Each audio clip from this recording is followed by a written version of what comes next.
Қайырлы күн құрметті оқушылар, бүгін бізде вектор тарауының жалғасы жүреді. Нақтырақ айтсақ, бүгінгі тақырып вектор координатасы мен ұзындығы. Бүгін біз сіздермен не үйренеміз? Жалпы векторларды қалай құрастырады және вектордың координаталары арқылы қалай оның ұзындығын табады, немесе екі вектор арасындағы бұрышты қалай есептейді. Одан бөлек параллель және перпендикуляр шарттармен танысамыз, именно векторға қатысты. Және одан бөлек қалай екі нүкте арқылы векторды құрастыруға болады. Вот осындай моменттерге бүгін біз сіздермен бірге тоқталып өтеміз. Олай болса, бірден теория бөліміне өтейік. Сонымен вектордың координаталарын табу. Егер вектордың басы сіздерде А нүктесі және соңы В нүктелері болса, онда АВ векторының координаталары соңғы нүкте мен бастапқы нүктенің сәйкес координаталарының айырмасына тең дейді. Мәселен, қараңыздар, сіздерде А мен В нүктесі берілген ғой, и АВ векторының координатасын тапсыйды.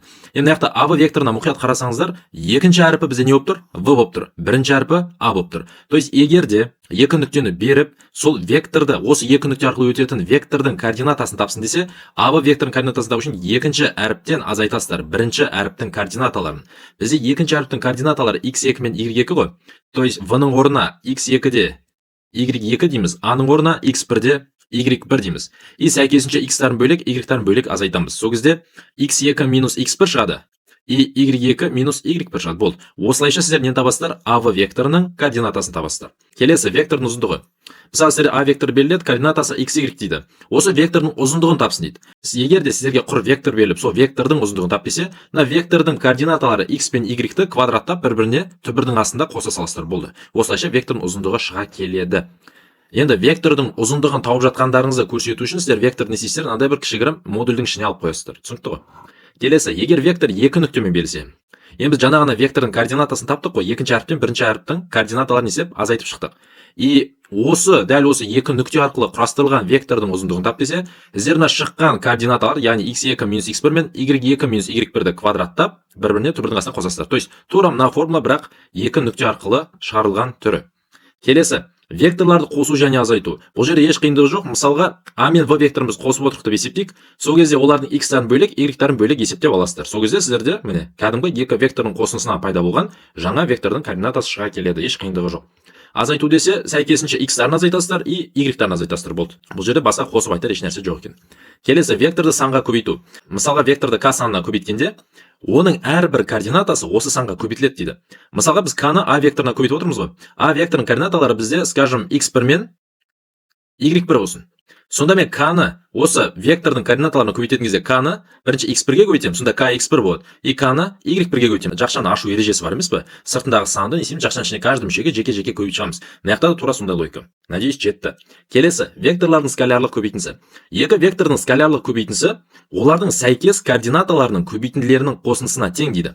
Мысалға, біз екі А және В векторын бірімен көбейтіп отырмыз. Көбейткен кезде, мысалы, А векторының координатасы бізде x1-де y1, ал В векторының координатасы x2-де y2 болсын. Осы екі векторды скаляр көбейткен кезде, олардың x-тарын бөлек көбейтеміз, яғни x1 көбейту x2 дейміз, y-тарын бөлек көбейтеміз, y1 көбейту y2 деп. Соңында екеуінің шыққан мәндерін не істейміз? Қосамыз. Болды, еш қиындығы жоқ. Мына форманы жаттап алыңыздар. Келесі, сондай-ақ бұл көбейтінді вектор ұзындықтары мен олардың арасындағы бұрыштың косинус арқылы өрнектеледі дейді. Мысалға, біз жаңа ғана А мен В векторын скаляр көбейтіндісі x-тарын мен y-тарын көбейтіп біріне қосамыз дедік қой. Дәл осы скаляр көбейтіні басқаша былай да тапса болады да. Ол үшін А векторының ұзындығына В векторының ұзындығын көбейтемін, сосын нәтижесін неге көбейтеміз? Косинус фиға көбейтеміз. Косинус фи деген не енді бұл жерде? Мысалға, мынау бізде А вектор болса, мынау бізде В вектор болсын. И екеуінің арасында не пайда болды? Бұрыш пайда болған жоқ па? Осы бұрышты біз не дейміз? Фи дейміз. То есть екі вектордың ұзындығын осы бұрыштың косинусына көбейтсе, осы екі вектордың скаляр көбейтісі шыға келеді. Болды.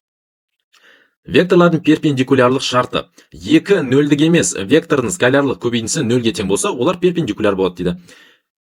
Естеріңізде болса, алдыңғы видео сабақта біз не деп айтқанбыз? Екі түзу перпендикуляр болады, егер де олардың бұрыштық коэффициенттерін көбейтсе, минус 1 берсе дедік. Ол түзулерге қатысты. Ал векторға қатысты болса, онда олардың скалярлық көбейтіндісі, яғни скаляр көбейтінді деген x-тарын көбейтеміз, потом y-тарын көбейтіп біріне қосамыз ғой. Вот дәл осындай x-тарын көбейтеміз, y-тарын көбейтеміз, нәтижесіне қосқан кезде, бұл өрнек бізге қандай шаманы беру керек? 0 деген шаманы беру керек. Тек сол кезде ғана біз бұл екі векторды перпендикуляр деп айта аламыз. Мысалға, А векторының координатасы санмен берілген, 1-де 2 болсын, и В векторының координатасы бізде 4-те минус 2 болсын.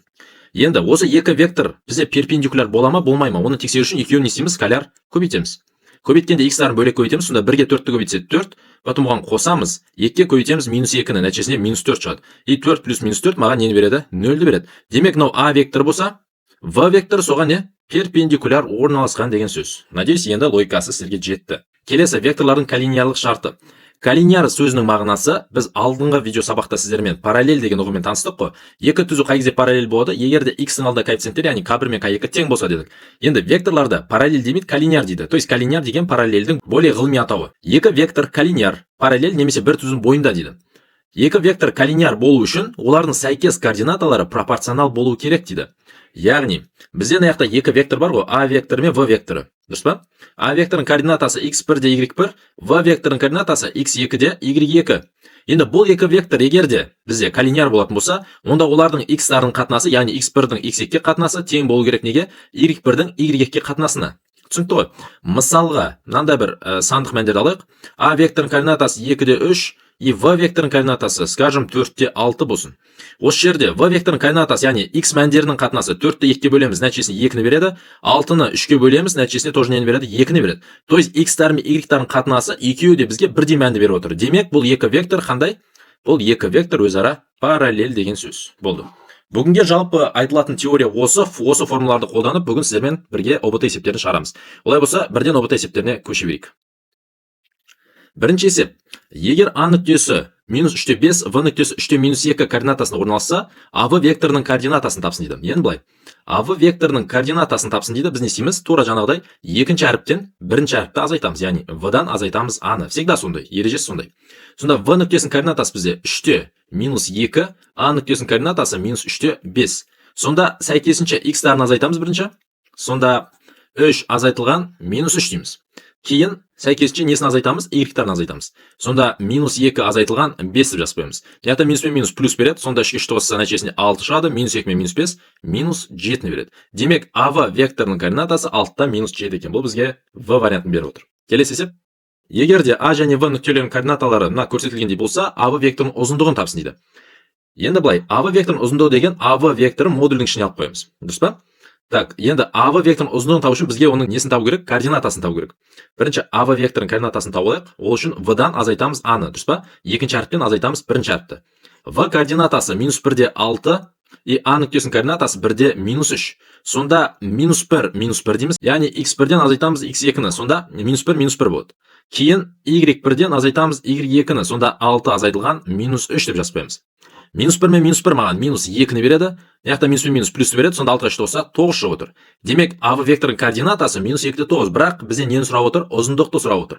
Сонда АВ векторының ұзындығын табу үшін мен мына екі координатаны түбірдің астына алып не істеймін? Квадраттаймын. Сонда минус 2-нің квадратына қосамыз 9-дың квадратын. Нәтижесінде мына бір жерде 4, мына жақта 81 шығады. Екеуін қосса түбір асты 85 шығып отыр екен. Демек, АВ векторының ұзындығы бізде түбір асты 85-ке тең екен. Бұл бізде Е варианты.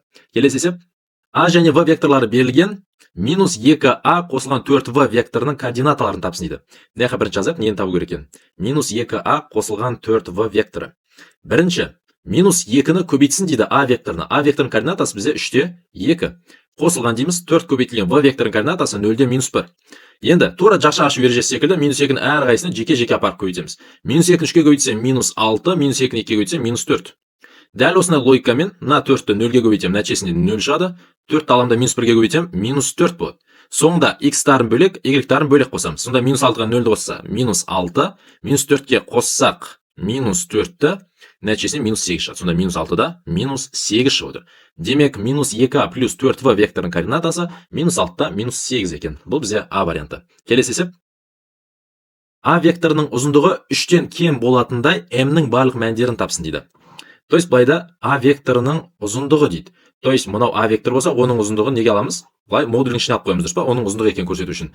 И векторның ұзындығы 3-тен кем болу керек дейді. То есть мына векторның ұзындығы бізде кем болу керек 3-тен. Міне. Бізге мына бір нәрсені орындау керек болып тұр ғой. Осыны орындасақ, бізде не шығады? m-нің барлық мәндері шығады екен.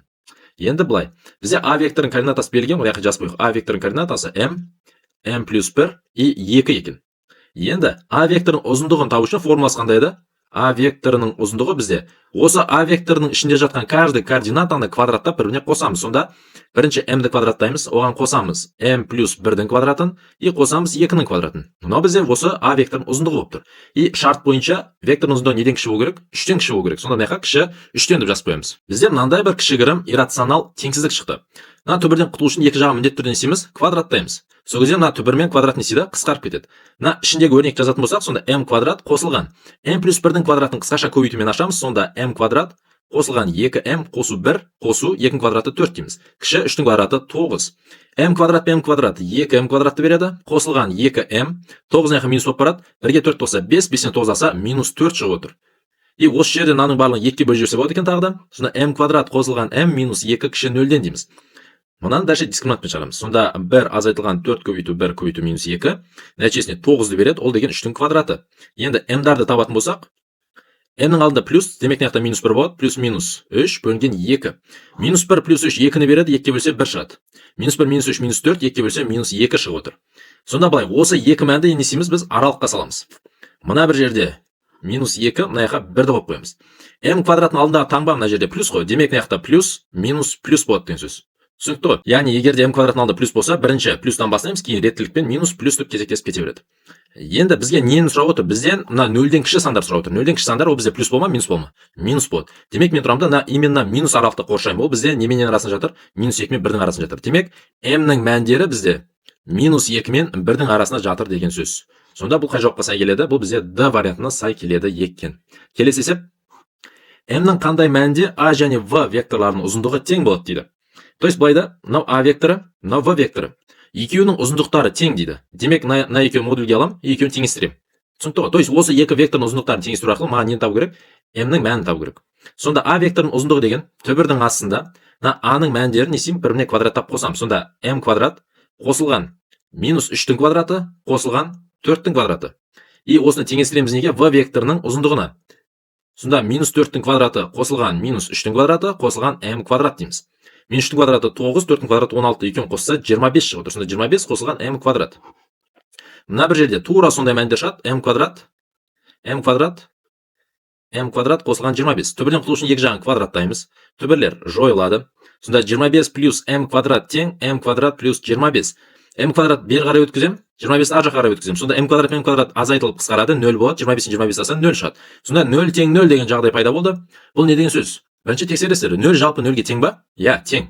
Демек, m-ның орнына сіздер любой санды қоя аласыздар деген сөз. Түсінікті ма? Демек, жауабы не болады? R болады. R деген кез келген сан деген сөз. Демек, варианты V болады.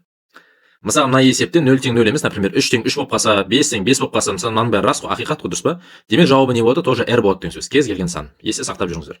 Келесі есеп. ABCD нүктелерінің координаталары берілген, 2 AB қосылған 3 CD векторының модулін, яғни ұзындығын тапсын дейді. То есть, мына жаққа былай жазып қоямыз. Бірінші бізге не табу керек? Бізге AB векторының координатасын табу керек. Ең бірінші белгілеп қойық. AB векторының координатасын табу үшін екінші әріптен бірінші әріпті азайтамыз, яғни v-дан азайтамыз a-ны. V векторының координатасы 2-де минус 1 и 3 екен. Осыдан азайтамыз a-ны, яғни минус 3, 2 и минус 1-ді. Сонда 2-ден азайтамыз минус 3-ті маған нәтижесінде 5-ті береді. Минус 1-ден азайтамыз 2-ні маған минус 3-ті береді. И 3-тен азайтамын минус 1-ді маған 4-ті беріп отыр. Демек, AV векторының координатасы 5 минус 3-те 4 екен. Келесі. CD векторының координатасын табу керек. Ол үшін екінші әріптен не дейміз? Бірінші әріпті азайтамыз, яғни d-дан азайтамыз s-ны. D нүктесінің координатасы минус 1-де 2, минус 2 екен. S нүктесінің координатасы 1, минус 4 и 3 екен. Енді сәйкесінше x-тарын азайтамыз. Минус 1 азайту 1 маған минус 2-ні береді. 2-ден азайтамын минус 4-ті маған 6-ны береді. И минус 2-ден азайтамын 3-ті маған минус 5-ті береді екен. Осылайша CD векторының координатасын тауып аламын. Енді маған не керек? Менен сұрап отыр. 2AV қосылған 3 CD-ны сұрап отыр. То есть 2-ні көбейтеміз AV векторының координатасына. AV векторының координатасы бізде 5 минус 3-те 4. Оған қосамыз 3 көбейтілген CD векторының координатасы, ол бізде минус 2, 6 и минус 5. 2-ні әр қайсына жеке-жеке көбейтіп шығамыз. Сонда менде 10, минус 6, 8 шығады. Дәл осылай 3-ті көбейтіп шықсақ, әр қайсына жеке-жеке. Менде не шығады? Минус 6, 18, минус 15 шығып отыр. Енді осыларды біріне қосамыз. 10-ға қосамыз минус 6-ны. Нәтижесінде 4 шығады. Минус 6-ға қосамыз 18-ді, 12-ні береді. 8-ге қосамыз минус 15-ті, маған минус 7-ні беріп отыр. Демек, 2AV қосылған 3 CD векторының координатасы 4, 12, минус 7 болып отыр екен.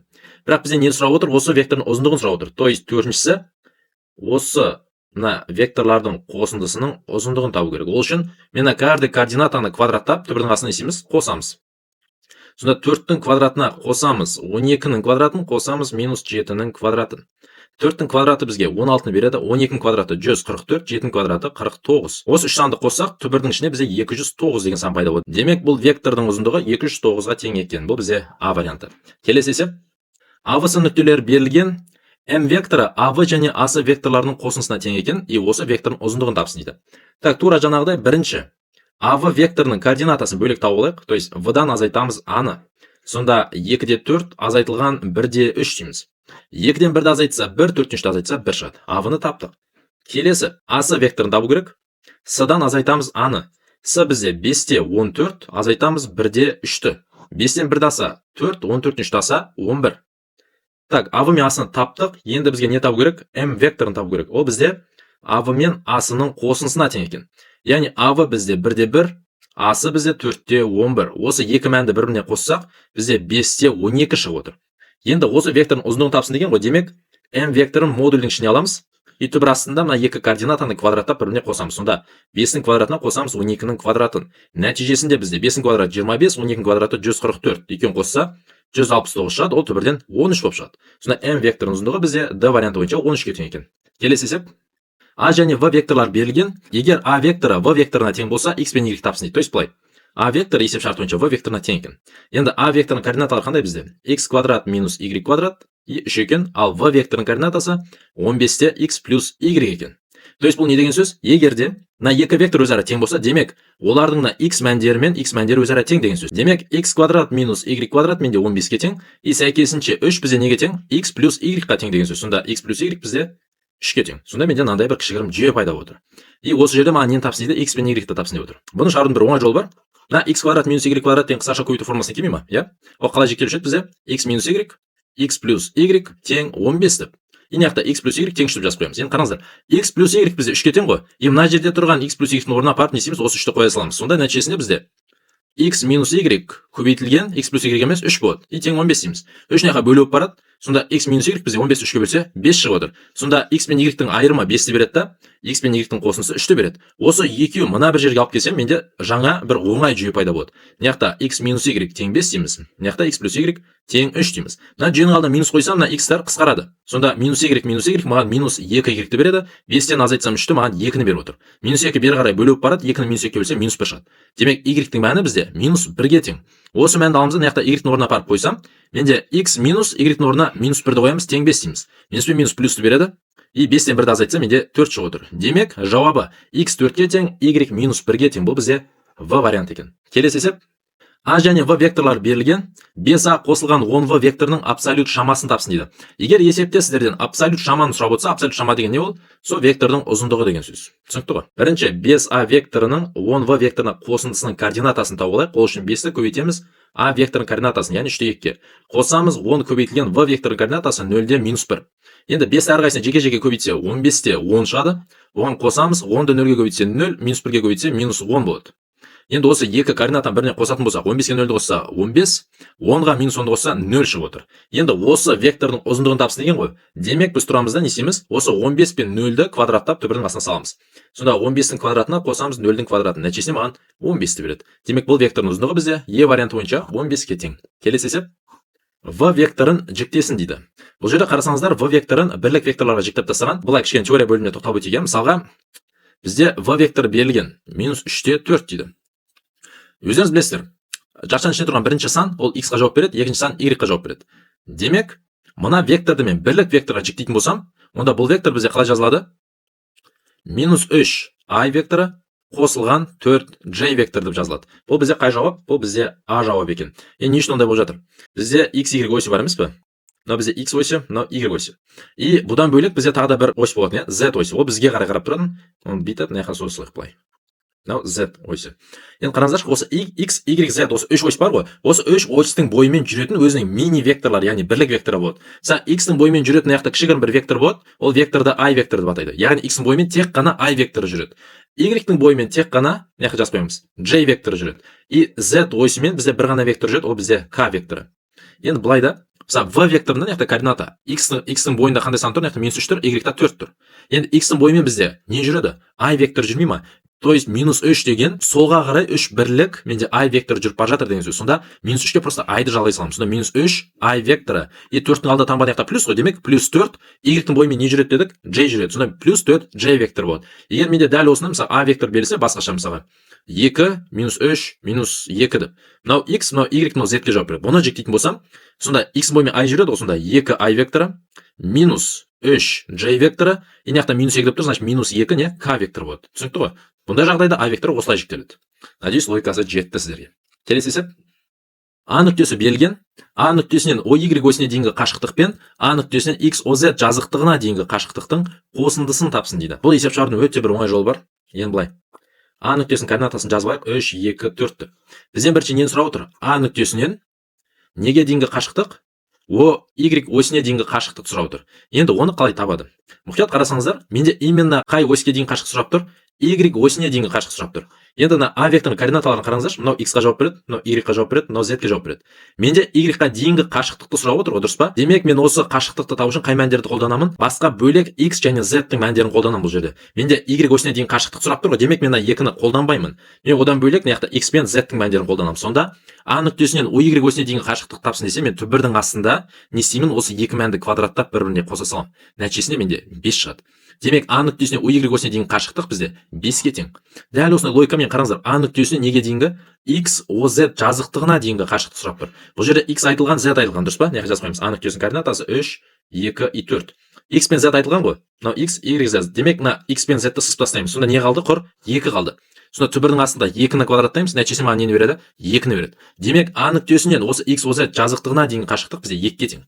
Бізде нәтижесінде осы екеуін қоссын деген 5-ке 2 қосса 7 шығады. Демек жауабы бізде С варианты болады. Дәл осындай логикамен мысалға A нүктесі берілсін тағы да, и тапсын дейді A нүктесінен, скажем, X осіне дейін қашықтық тапсын дейді. Ол кезде не істейсіздер? Бұл жақта X жайлы айтқан ғой. То есть мына X-ті сызып тастайсыздар, и Y пен Z-ті қолданасыздар. Сонда 2-нің квадратына қосасыздар 4-нің квадраты, нәтижесінде 20 шығады. Сонда түбір астында 20 екен. A нүктесінен X осіне дейін қашықтық. Типа осындай логика болды. Келесі есеп. AVS нүктелері берілген, AV және S-ді векторлары тең болатындай D нүктесінің координаталарын тапсын дейді. Бұл жерден былайда D нүктесінің координатасы бізде белгісіз ғой. Белгісіз зат біз не деп аламыз? X, Y деп аламыз. Дұрыс па? Енді AV және S-ді векторлары тең болатындай дейді. То есть былай жазып қоямыз. AV векторы бізде есеп шарты бойынша S-ға тең екен. Енді AV векторының координатасын табу үшін біз V-дан азайтамыз нені? A-ны. И S-ді векторының координатасын табу үшін D-дан азайтамыз S-ны. То есть екінші әріппен бірінші әріпті азайтамыз. V нүктесінің координатасы -1-ден 0, азайтамыз A нүктесінің координатасы 1-де 1. D нүктесінің координатасы X-та Y, азайтамыз S нүктесінің координатасы 0-де 1. Енді -1-ден азайтсам 1-ді маған -2-ні береді, 0-ден азайтсам 1-ді -1-ді береді. X-тан 0-ді азайтсақ X, Y-тан азайтсам 1-ді Y -1 деп жазып қоямыз. Енді -2 мен X бізде өзара тең деген сөз, себебі екі вектор өзара тең ғой. X -2-ге тең деп жазып қоямыз. И -1 бізде неге тең? Y -1-ге тең. Сонда Y -1 тең -1 дейміз. Мына -1 жаққа плюс болып барады, нәтижесі екеуі қысқарады. Сонда Y тең 0 болады. Сонда D нүктесінің координатасы бізде -2-де 0-ді беріп отыр екен. Бұл бізде Е варианты. Келесі есеп. AVS V1 нүктелерінің координаталары берілген, AVS A1 V1 S1 призмасының төбелері A1 векторының координатасын тапсын дейді.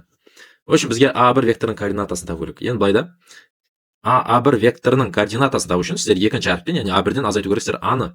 Проблема неде? Менде A нүктесі бар координатасы, а вот A1 бізде жоқ. Сол A1-ді бізге бір нәрсе қылып табу керек. Бірінші координаталар ойсын былайынан салып алайық. И былайынан бізде Z жүреді. Z, X, Y. A нүктесі 2, 0, 0 дейді. Бірінші саны X-ға жауап береді, екінші мен үшіншісі Y пен Z-ке жауап береді. Сонда A нүктесі бізде оңға қарай 2 қадам жүреді, сонда 1, 2 дейміз. Мына жерде бізде A нүктесі орналасқан, координатасы 2, 0, 0. Неге жазып қояйық? 2, 0, 0 деп. Келесі V нүктесі 0, 0, 0. То есть мына жерде орналасқан, V нүктесі болады. Координатасы 0, 0, 0.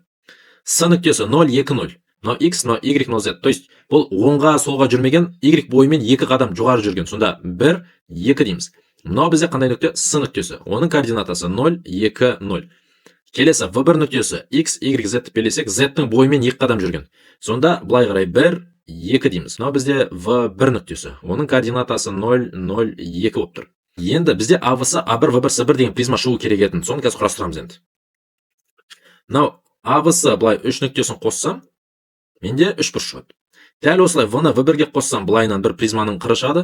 И егер де v-ға қатысты v1 нүктесі 2 қадам бері қарай тұрса, демек a нүктесіне қатысты a1 нүктесі тоже жобалап қаяқта тұрады. Жобалап примерно мына жерде тұрады деген сөз. 2 қадам бізге қарай жүреді, сонда 2 қадам a1.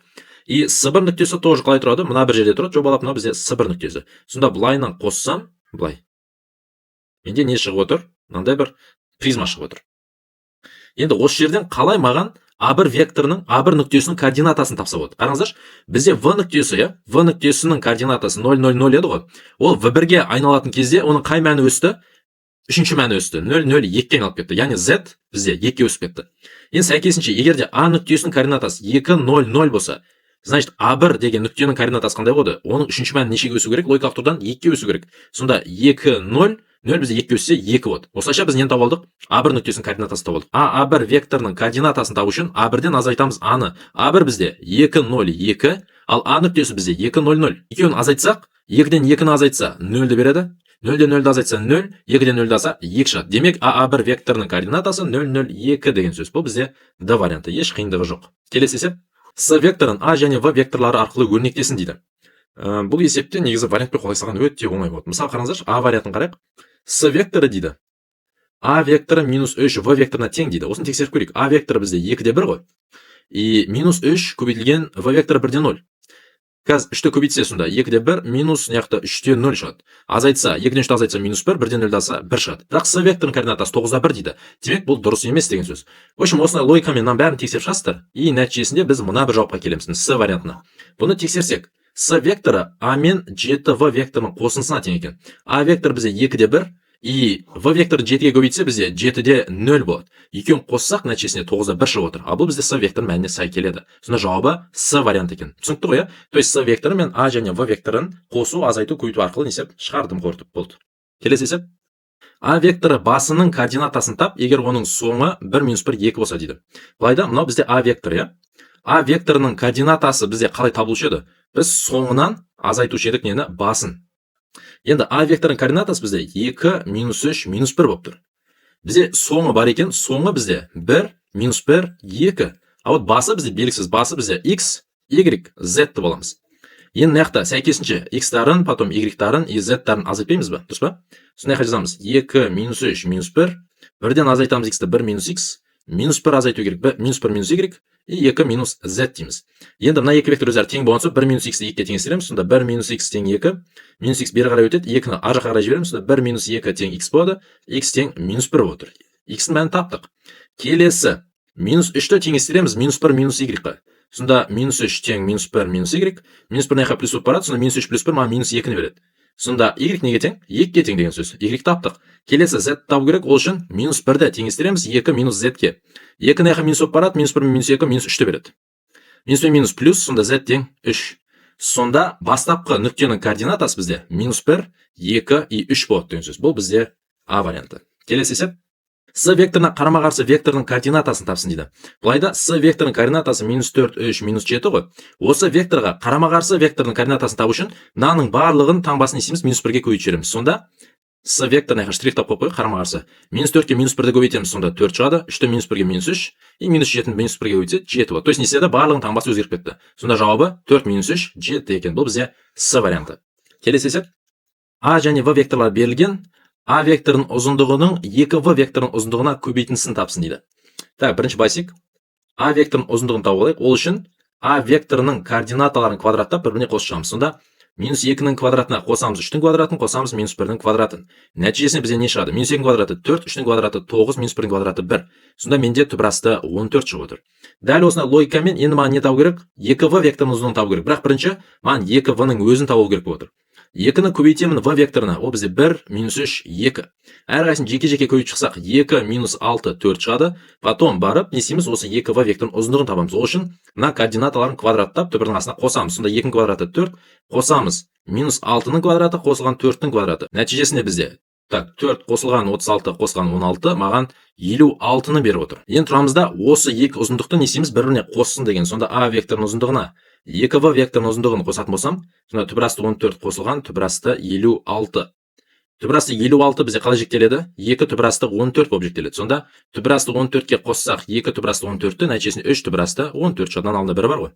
2 түбірасты 14 қалай шығып кетті десеңіздер, 56 деген неменен көбейтілсе 4 пен 14-тің көбейтілсе, 4 түбірден не болып шығады? 2 болып шығады. Сонда 2 түбірасты 14 шығып отыр. Сонда жауабы бізде 3 түбірасты 14 екен. Бұл бізде А варианты. Келесі есеп.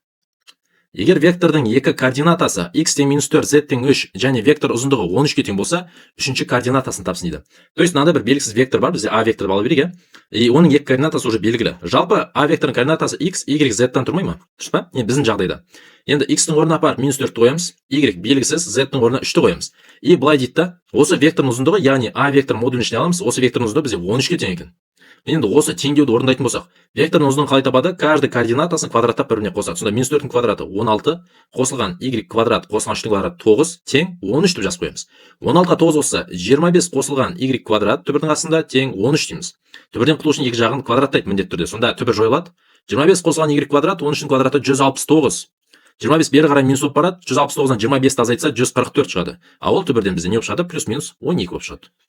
Демек, үшінші координатасы, яғни y-тің орнына менде либо 12 тұрады, либо минус 12 тұрады деген сөз. Бұл бізде D варианты. Болды, осылай тез таба салыстыр. Келесі есеп. Екі нүкте берілген P және Q. Q нүктесіне қарағанда P нүктесіне симметриялы M нүктесінің координаталарын тапсын дейді. Бірінші сіздермен былай істейік, осы екі нүктенің координаталар осында сызып алайық. Так, мынау x, мынау y. Так, P нүктесі -1-де 5-те орналасқан, яғни солға қарай -1, үстіге қарай 1, 2, 3, 4, 5. Сонда примерно екеуін қиылысқан жері мына болып тұр ғой, мына жер. Мынау бізде P нүктесі. Келесі Q нүктесі 3-те 2 дейді. Так, мына жақта 1, 2, 3. И үстіге қарай 2 былайынан. Ол мына бір жерге келіп тұр міне. Мынау бізде Q нүктесі. Енді былай дейді, Q нүктесіне қарағанда P нүктесіне симметриялы дейді. То есть бұның логикасы қандай? Мысалға елесесіңіздер, сіздер айнаға қарап тұрсыздар ғой, мысалы сізбен айнаның арасында қашықтық 5 метр болсын, иә? Сіздер айнаға қарап тұрсыздар. И сол айнаның ар жағында сіздерге кім қарап тұрады? Өздеріңіз қарап тұрмайсыздар ба? Қандай қашықта қарап тұрады? Тоже 5 метрде қарап тұрады. То есть симметриялы сөзі мағынасы түсінікті ғой. Мен егер айнадан 5 метр қашықта тұрсам, менің ар жақта тұрған отражением маған тоже неше метрде қарап тұрады? 5 метрде қарап тұрады деген сөз. То есть енді осы жерде P нүктесіне Q нүктесіне қарағанда P нүктесіне симметриялы дейді. То есть бұл жағдайда Q нүктесі менде айна болып тұр да, и P нүктесінен Q нүктесіне дейінгі мынандай бір түзу жүргіземін. И допустим, мына түзу бізде мысалы 3 сантиметрге тең. То есть мен тұрамын да дәл осындай түзуді жүргіземін былай қарай. 3 сантиметрлік түзуді. Сол кезде менде нәтижесінде не шығады? Осы P нүктесіне симметриялы мына жақта M нүктесі шығып отыр. И маған осы M нүктесінің координатасын тапсын дейді. Надеюсь, есептің логикасы енді жетті сіздерге. Енді оны қалай табады? Бізге былай істейміз. Мына P мен Q нүктесі бар ғой, осы екеуі арқылы үшбұрыш құрастырамыз. Сонда Q нүктесіне солға қарай былайынан табанын жүргіземін. Біз енді табан деген нешеге тең болып тұр? Қараңыздар. Мына жақта 3-тен бастадық, неге дейін бардық? -1-ге дейін. Сонда 3 пен -1-ның арасында неше қадам бар бізде? 4 қадам бар. Мынау қабырғасы 4-ке тең. Келесі дәл осындай логикамен үстіге қарай көтерілсем, менде мына бір жер 2 үсті 5 ғой. 5-тен 2-ның астында неше болып тұр? Мына қабырғасы сонда 3-ке тең болып тұр. Енді мына M нүктесінің координатасын табу үшін мен тура осыны үшбұрышты мына жерге саламын да, бірақ төңкерілген түрін саламын. Сонда мына үшбұрышты мен былайынан көшірсем, былай қарай. И астыға түсіремін. Түсінікті ғой? То есть мына үшбұрыш бізде тікесінен қарап тұр, осы үшбұрышты не істедім, мен просто төңкеріп жібердім. Енді мына бір қабырғасы бізде 4-ке тең ғой. Демек мына қабырғасы тоже нешеге тең деген сөз? 4-ке тең деген сөз. Сонда мен Q нүктесінен, мына жаққа жазып қойып, Q нүктесінің координатасы қандай еді? 3-те 2 ғой. 3-те 2 координатасын мен оңға қарай неше қадам жүргіздім? 4 қадам жүргіздім. Сонда былай жазамыз кез. 3-те 2 болып тұр. Оңға қарай жүрген кезде, ол оңға қарай қай осьтың бойымен жүріп бара жатыр? X осьімен. Сонда мына 3-ке алып келеміз де осы 4-ті қосамыз. Нәтижесінде ол неге өзгереді? 7-де 2-ге өзгереді. Демек, мына бір нүктенің координатасы қазір бізде 7-де 2 болып тұр. Логика түсінікті ма? Q нүктесі 3-те 2, оңға қарай 4 қадам жүрдің ғой. Сонда 3 бізде неге өзгереді? 7-ге өзгереді. Себебі 3-ке 4-ті қосып жібереміз. И потом, мына бір қабырғасы 3-ке тең дедік қой. Демек, мына қабырғасы тоже не? 3-ке тең. Сонда мен 7-те 2 деген нүктеден астыға қарай M нүктесіне барамын. Астыға түсіп бара жатсам, демек, оған бізде қай мән жауап береді? Y жауап береді. Y бойымен неше қадам түсіп бара жатыр астыға? 3 қадам ғой. Демек, мына 7-те 2 координатасын тұрғанына 2-ден азайтамыз 3-ті. Себебі астыға түсіп бара жатыр. Сонда нәтижесінде 7-де 2-ден 3-ті азайтса -1 шығып отыр. Демек, M нүктесінің координатасы бізде 7-те -1-ге тең екен. Бұл бізде С варианты. Келесі есеп. А және В векторлары берілген. А плюс МВ векторы В векторына перпендикуляр болатындай М-нің мәндерін тапсын дейді. То есть байда А қосылған МВ векторы бізде В векторына перпендикуляр дейді. Бізде жалпы жаңа теория бөлімінде айтып өткенбіз, екі вектор өзара перпендикуляр болады, егер де олардың скалярлық көбейтілсе, нені берсе, 0-ді берсе. Бірақ оға дейін маған біріншіні А векторы мен МВ векторының қосындысын табу керек. Енді А векторы бізде неге тең? Мен жазып қояйық. 1-де 2-ге тең екен, қосылған m көбейту v вектор бізде 0,15-те 1 екен. v вектордың координатасы уже белгілі, яққа жазбаймыз, 0,5-те 1 деп. Яқта перпендикуляр белгісі болады. m-ді әрқайсына жеке-жеке көбейтіп шығамыз, сонда 1-де 2 қосылған 0,15 m-ді 1-ге көбейтсе m болады. Пока что сол күйі өзін жаза тұрамыз. 1-ді 0,15 m-ге қосса 1 қосылған 0,15 m болады, и 2-ге қосамыз m-ді. И бұл бізде 0,15-те 1 векторына перпендикуляр болып тұр.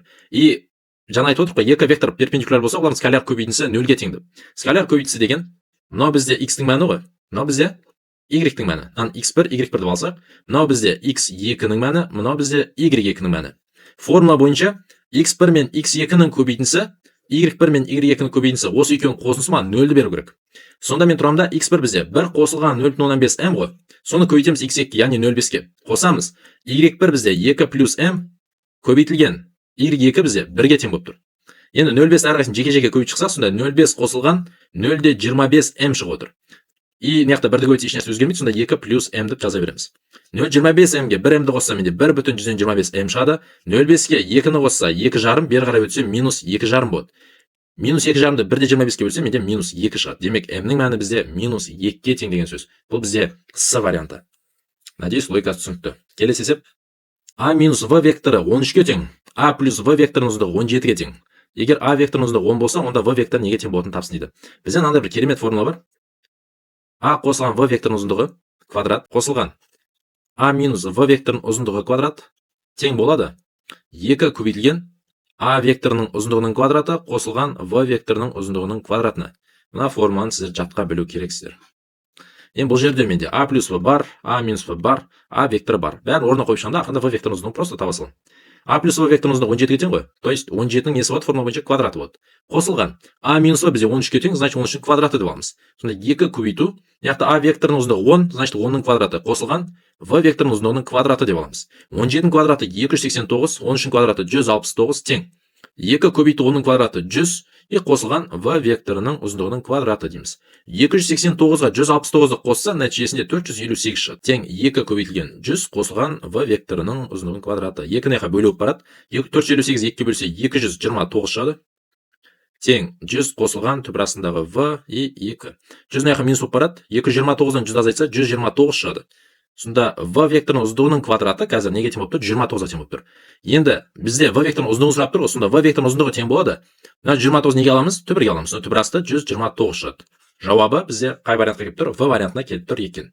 Так, қыздар жігіттер, осымен бүгінгі векторлар координатасы мен векторлар ұзындығы атты тақырыбымыз өз мәресіне жетті. Сіздермен бүгін 21 есепті талдадық. Өздеріңіз байқағандай, негізі вектор есептер қатты қиын емес. Просто сіздерге негізгі теория мен формулаларды білсе жеткілікті. Егер де есептер бойынша сұрақтар туындаса, видеоны тағы да бір рет қарап шығыңыздар. Ал егер де прям шешілмейтіндей сұрақ болып жатса, онда комментарийға жазып кетіңіздер. Ал мен осылайша бүгінгі сабақты аяқтадым. Назарларыңызға рахмет, сау болыңыздар.